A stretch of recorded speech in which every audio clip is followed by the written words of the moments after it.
Foster will lead his alma mater in its inaugural season in the Big Ten Conference. UCLA finished the 2023 campaign 8-5 overall. Coach Foster, welcome to the Big Ten. We'll begin with your opening statement. How you guys doing? I'm happy to be here. Glad to be a part of this great conference. Finally putting two great emblems together, UCLA and the Big Ten. We're a school that's won, 123 championships, so this fits us being right in this conference. Football-wise, we're just excited. I'm sure you guys don't know too much about UCLA, but our football program, but we're in LA.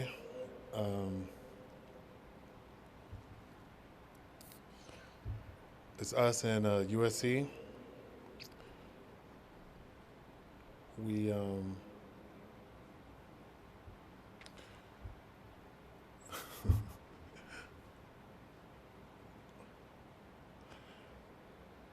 I'm just basically excited, really. That's it.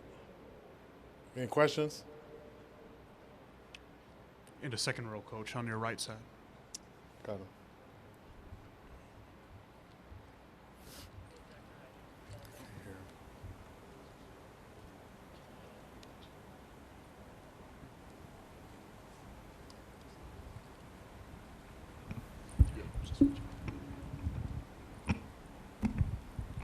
Hey, Coach. Will Decker, LA Football Network.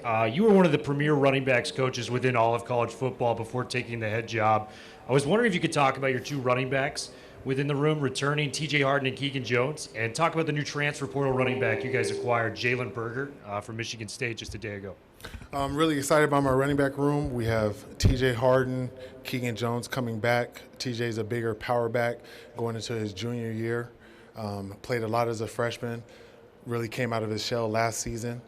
Keegan was used as a utility player last season, but he played running back all the way up to that. He's going back to running back this season also, so I'm excited for that. Explosive kid.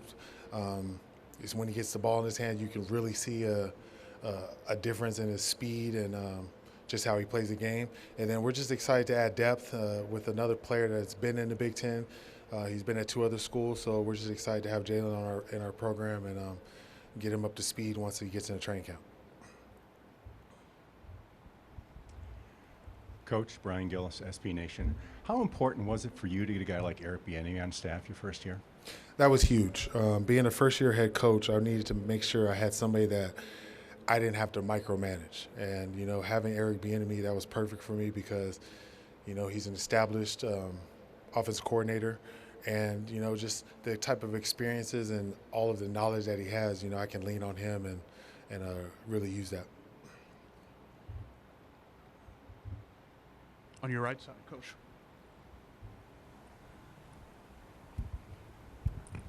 Kenneth Berry, touchdown to tangents. Coach, how does it feel? Obviously, UCLA, one of the biggest institutions in the country, and one of the few black head coaches around the country. How does that feel, being from LA and holding down that legacy? And how do you feel like this team has kind of forged its identity under you, since that bowl game win and everything that's happened since?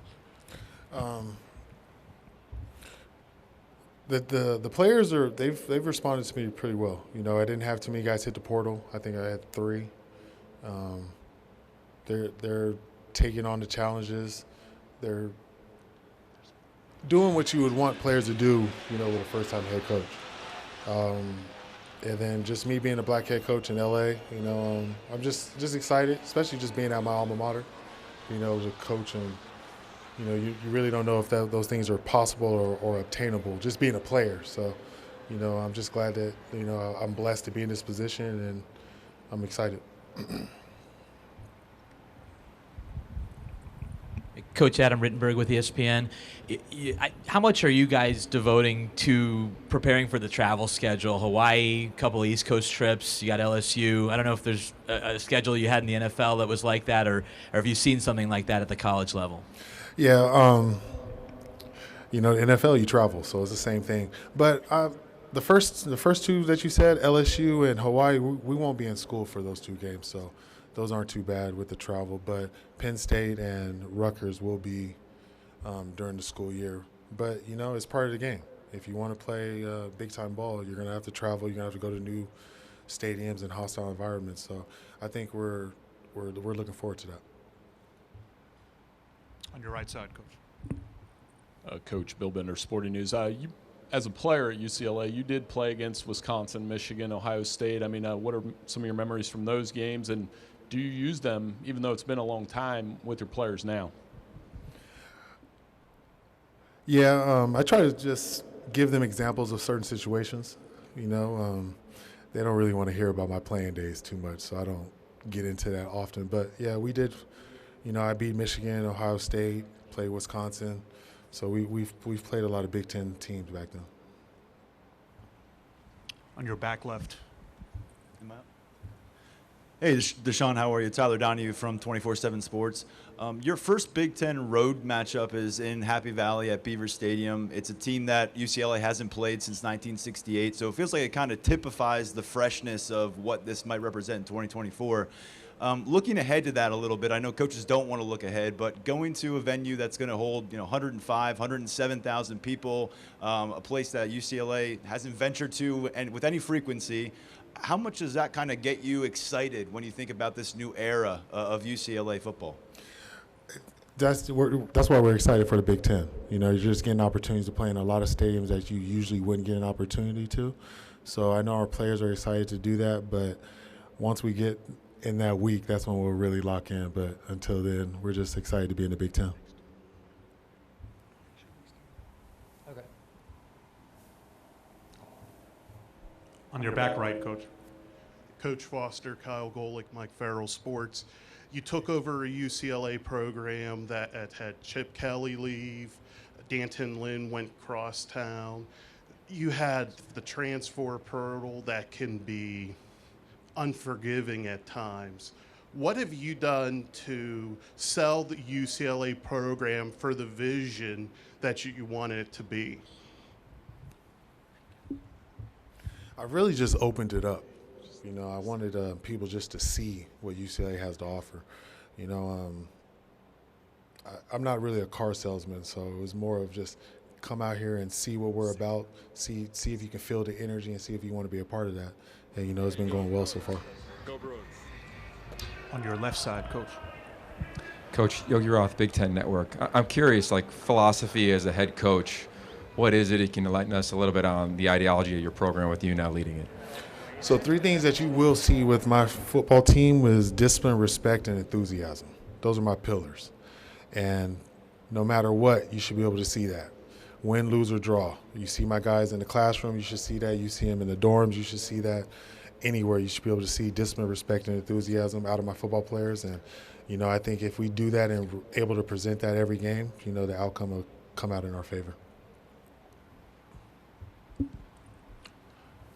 Hey, Coach. Nick Hamilton, Nightcast Media. First of all, congratulations on getting the job.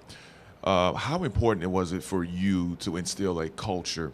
A lot of the players talk about the energy, talking about just having that balance between the work and the fun in order to compete week in and week out to achieve that ultimate goal that you're looking to achieve season's end.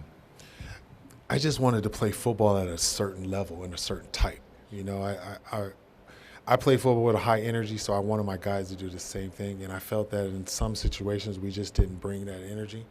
And that's why I was making sure that we did that every day in spring. So, you know, it's carrying over into summer training and everything. And I'm just excited to see if we can bring it back in training camp. Hey, Deshaun. Colin Wilson with the Action Network. Chip ran a lot of inside-outside zone. Do you have any other run concepts you might implement for a man-power counter? You know, is it going to be more of a heavy rush offense? We'll probably do. Oh, sorry about that. We'll probably do all of that. Yeah, most likely. Questions for Coach Foster? Coach, thank you so much for your time. Thank you.